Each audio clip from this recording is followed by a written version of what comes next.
So today I am going to talk about not only customizing your rituals for yourself, but also about how to do it if you want to be frugal. So I'm going to give you different examples and ideas for different things that you can do. Now, I think about ritual work a lot like cooking. And I'm at the stage in my cooking career, my cooking life, that I will often look up a recipe, but if I do, I always change it. I'm like, oh no, I want this herb instead, or whatever it is. But that's where I am, and so I'm not opposed to looking up rituals. You say I want to see what ideas people have about abundance rituals or love rituals, whatever it is, because those are great ideas for symbolism and for different properties that different plants have or different crystals or what have you. So I'm just going to go over some of the basics. I'm going to look at different tools and different items that you might use in your ritual and different ways that those things can be used and be found. So I'm going to start with the wand. And this is one of my wands, and it is the one that I consecrated. And you can see I decorated, it's got some copper wire for being conduit, and I've got different feathers on it and different like little meaningful some teeth on there. So that is, my main wand that I use. Now, can also this is a stick that I found that I sort of carved down and put a little point on and treated the wood, and that's it. I just found it out in the park. So can be easy as that. I haven't used this one yet, but this, even easier, it is a piece of driftwood. And it's got a little handy handle on it. And so I would use this if I wanted to bring in the energy of like water or that sort of thing. So that's pretty easy. Now, I'm a big tool girly. So this is my Athame, which is my ritual knife, and I love it. And I got it at the Ren Fair, and so it's but if you don't want that, you don't want to have that, you don't want to have a special knife, use a knife. It's just fine. It has the same energy, so you can just do that around your house. Now, I love me some candles, and I have this one. This is the one I'm going to use in my next ritual, and it is a dragon. And so it's got like fierce energy. And it's beeswax, so it's natural, so I love it. But you don't want to do that, right? So what do you have around the house? Well, you can use ritual candles. They come in different colors. The symbolism, again, you can look up symbolism of colors, or you can do something that's meaningful to you. I have, but I rarely ever use orange candles because I don't like the color orange, because when I was young, my dad worked for the state of Illinois. He was a civil engineer. And when he would go out, he would have to go out and inspect the roads. And when he did, their uniform was orange, right? And so he would also have to go inspect the roads in the winter when it snowed. And so often that was like overnight. And then I'd get up in the morning and he wouldn't be home. So that's like my association with orange. So I just don't like it. Now, if you don't want to spend money on ritual candles, perfectly fine. This, I'm burning it for this, but got this at the dollar store. It was $2. If that's not what you want to do, tea light. I use tea lights all the time. This is like what I use daily for my offering to the deities that I work with. And if nothing else, if you're like, nope, I need something right now, you've always got your birthday candles. So, and these are actually pretty good for ritual work because a lot of rituals, you want to let the candle burn all the way down. And that's where the energy comes from. And so tea lights may be a little bit harder because they last for a long time. Now, if you are going to take your candle and affix it to something and let it burn all the way down, be careful. I have had, uh, I used to use this big blue plate. It was gorgeous and everything. And I did that. I wasn't even thinking about it. And man, that thing exploded when the flame got down. So what I use now is this is a microwave dish. Use what you got, right? That's what Magic has always been. So you find what is around you and use it. Okay, so speaking of other flaming kinds of things, if you want to burn, where is it? Herbs or where's my, yeah, they're right there. Resin or herbs or something like that. I've got dragon's blood, which I love, but I will say it is pricey. And so I got this. This is frankincense. I got this at a little local store that specializes in like Middle Eastern. They have a bakery and they do like pita and they make baba ganoush and hummus and all of that. And they've just got stuff that people from, that culture would use. And so it was like $1 for this much frankincense. So yeah, you can get that stuff. And that's, like, and even when I talk about, be talking about herbs, I do the same thing. I go to sort of little mom and pop kind of stores, and my grocery store that I go to is it specializes in sort of imported food. And so a lot of people of different ethnicities shop there. And a lot of Mexican people shop at the one that I go to. So when I'm burning my herbs, like this is how much bay leaves I got, these massive bay leaves. And it was $1. I mean, it's so cheap.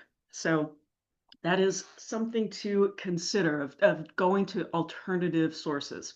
Now, if you are going to burn a resin, um, and this is my cauldron, this is my little cauldron, my little tiny cauldron. And this one I've got sand in it up to about there. So if you want to burn the resin, you just need a little charcoal disc to do it. I'm getting charcoal all over myself. Um, Now, if you want to do that, if you can see this, those little marks, that's not dirt. Those are scorch marks because I don't want to scorch my coffee table. So I put a tile that was just happened to be in the house when I moved in. So that's what I use. So take care. Um, Now, let's see what else. Other tools. We talked about the candles. Um, all right. I am also a big crystal person. And so, I love the shiny ones. I love the ones. But, if you don't want to be doing that, and there's a lot of reasons why you might not want to, because there is certainly controversy about, whether they are like ethically sourced, because it's hard to tell because a lot of crystals come from China. Well, this this is a little hagstone. I don't know if you can see through it. I can see through it. And I found this at the beach along with this, which is a little fossil of a shell. And so, if you want to do that, if you live by the beach or you want to go out in your yard and pick up rocks, totally fine. Whatever you have around you is the right thing to use. Um, okay, so and similarly, oh, I'm still on the topic of burning things. I didn't realize I was such a fire starter. This is uh, Palo Santo, right? And you can get that. You can get, whatever sage or incense, those kinds of things, whatever appeals to you. I happen to grow my own sage, and sometimes I add lavender. And really, all I do is when I cut it in the fall, I arrange the different pieces lengthwise, and then I just wrap a bunch of twine around it. So if you feel like growing it yourself, or you're picking plants that are growing around you because you want to make that connection to the land around you, that's great. Now I sometimes use rose water for bringing affection and love and those kinds of things. This one costs $3. But maybe that's not your deal. Maybe that doesn't feel as connected as you want to be. Um, and so people talk about making moon water. And I think I've got this one was full moon in a storm, right? And so I will take that energy when I want something that's going to shake something up, or so again, it goes back to the symbolism. This one is water that I made during the eclipse because we had a full eclipse here, which was really exciting. It was the first time I had ever seen that, and I got the glasses and everything. And then this one is I have a Rose of Jericho, and I don't know if you know what those are. They're desert plants. And when you get one, it looks like a little tumbleweed, about, this big. And it will stay dormant like that for years. And then if you put it in a bowl and put water in, it like suddenly comes to life and it turns it's like an evergreen kind of when it gets water. And so you have to change the water out so it doesn't get nasty. And so I just saved some of it.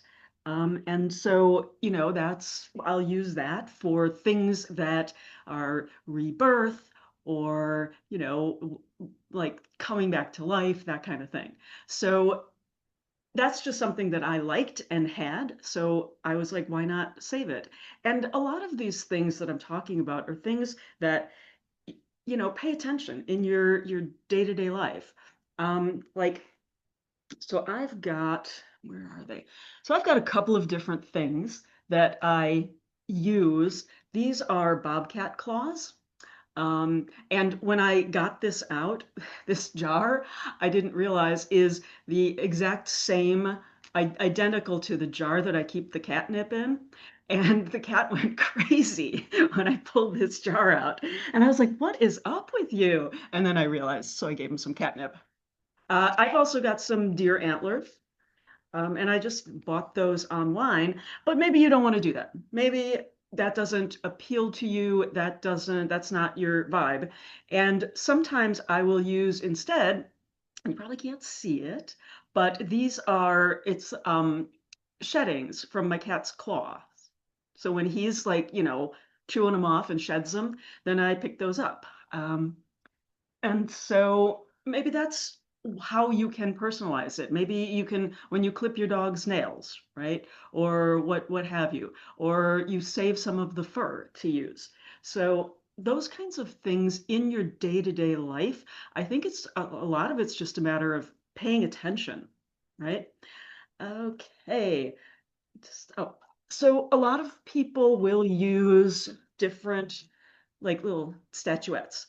Now, this one is a black dog, and it is specifically a black poodle because I have had in my life four black poodles, and all of them were Royal Standard, which is like a bigger version of Standard. But again, maybe you don't want to buy stuff like that. Maybe you don't want to have that. I also have this. Now, what this is, I got them at a party store, and they are for the top of your beverage glass at a party, right? And so I got this, it was like, I don't know, 79 cents. I mean, it was ridiculously cheap. And so I've got monkeys, giraffes, there's an elephant in there. There's also mermaids for some strange reason. So, you know, look around when you're out and about. And so if you want like really frugal kinds of ways to do that, that's easy. Um, so next thing, a lot of people use sound, right? You've got a bell, you've got a drum, I've got singing bowls that sometimes I use. And so if any of those appeal to you and you have them, great. If you don't, you can clap, you can chant, you can hum, which is supposed to be really good for your vagus nerve. And so what is it that appeals to you?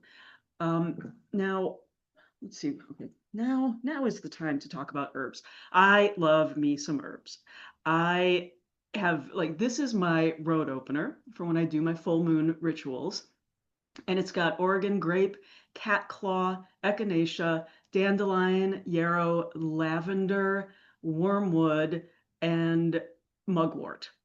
Um, but you know, I use that because I like it, because it makes me happy. And so to me, it's worth it to like get all these different herbs, because I'm kind of a green witch. Um, and I also use this. This is something, these are called witch burrs. Um, I they're just little seed pods. They look like that. And I use these for protective magic. Um, One of the neighbors, when I go on my walk, they have a tree, and like in the fall, these fall. And so I use that and I like it because it does tie me to the land and it does make me feel like I am in this place at this time doing my magic and I am sort of part of what's around me. Let's see. Oh, I forgot when I was talking about tools. This is my consecrated chalice. And I went through a specific consecration ritual that I'm happy to do on one of these talks sometime because they're fun. It's fun and interesting. But you don't have that, you don't want to use it? Use a water glass. Use your coffee mug. I don't know what you have. I don't know. If you're a huge coffee drinker, maybe that feels right to you because you're like, this is a big part of my life. And so again, it's just paying attention more than anything else. Now, when I do offerings, I use a cup like this, and this is like a soy sauce container. And I will, on the weekends, I typically put out for my deities, I put out either wine or whiskey, but on the weekday, because I make an offering every day, I use water. And it's perfectly fine. You don't need to spend a lot of money. Like if you're working with deities, they don't care about that. If as long as you do it respectfully and with reverence, right? So a lot of spells people write down and burn them various ways. I ended up buying a roll of craft paper because it was, not that expensive. If you don't want to do that, cut up a paper bag, a grocery bag. Same thing. It probably burns better than the stuff that I got because it's kind of thick. Okay. Oh, another thing is I have got many, many, many feathers. Um, and these I find on my walk. When I go out, and I go out every day and I walk for about 45 minutes.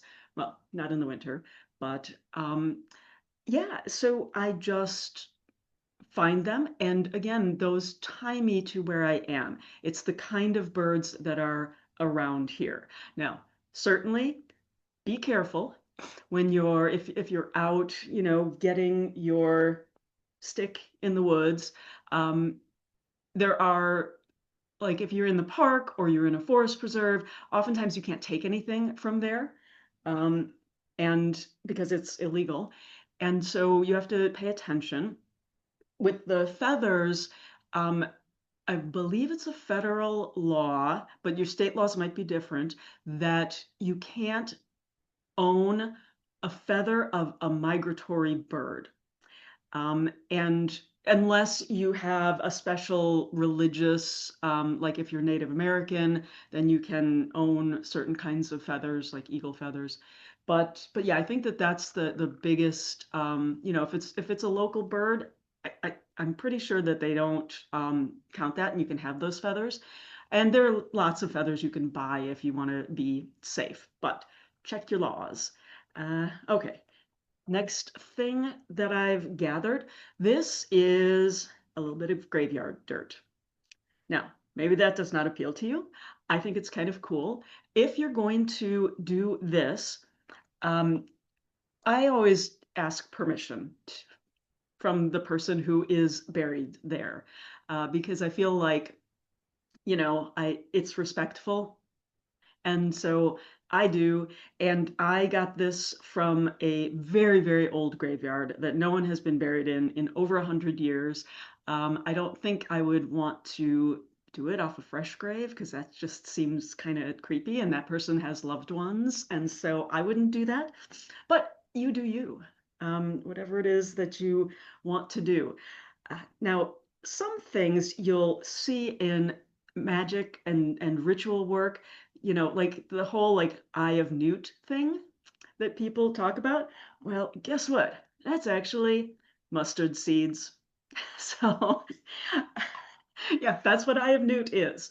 Um, so again, like feel free to learn from other people, right? Because other people have tried different things and different things worked for them or not. So, but then you're making it your own. Another thing that I do is I I tend to, well, this is more of a gathering. This is a seed pod from milkweed. And I don't know if you could tell, but it's got the little white things, the floaty things, and it's got a billion seeds in it. And so I'm thinking I'm going to use this in a ritual that will be about fulfilling potential, right? Because, I'm building my business and I want it to be successful. And so that is what I do. I talked about the claws already.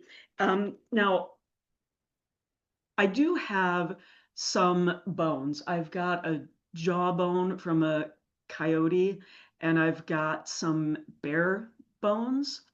Um, but maybe you don't want to do that. Again, maybe like I get my bones from someone who I know for sure makes certain that they're ethically sourced, right? So, but if you can't do that, or you don't want to do that, or you don't find that animals that, certain animals don't appeal to you, this is my, it's shiny. This is my bag of bones. And there's turkey bones and there's chicken bones and there's some beef bones in here and some lamb bones.